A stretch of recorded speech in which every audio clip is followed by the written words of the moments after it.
5:49 this morning, a call came in to the Los Angeles Police Department that shots were fired at the North Valley Jewish Community Center. A man with a high-powered assault rifle opens fire inside a Jewish community center.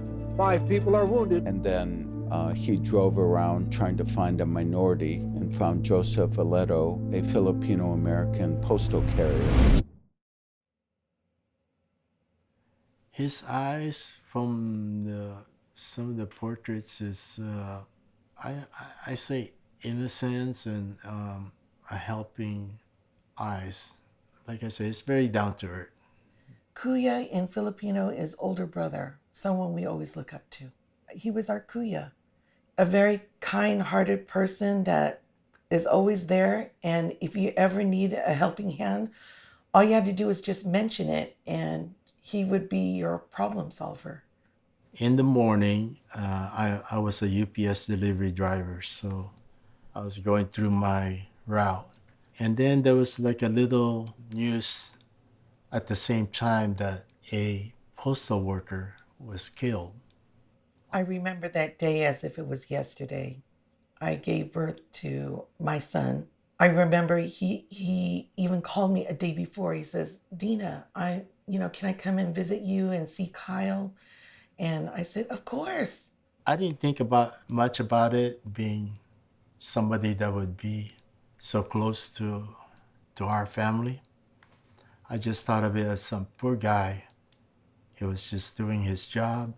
It's not until in the afternoon when my wife called me to say that the postal worker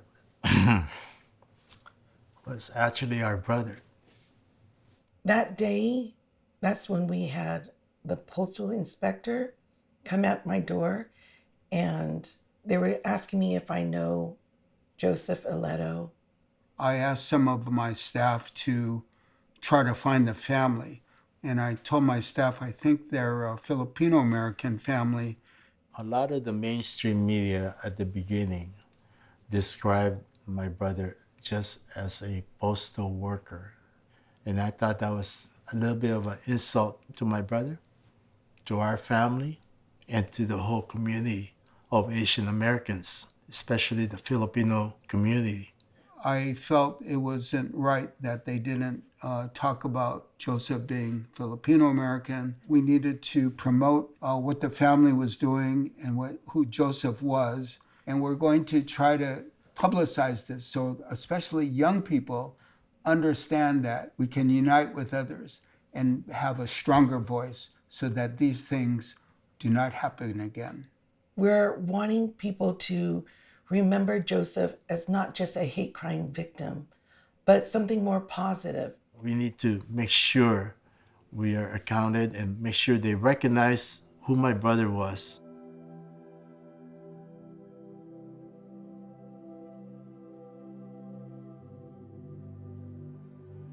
A Chino Hills post office branch has been named in Ileto's memory.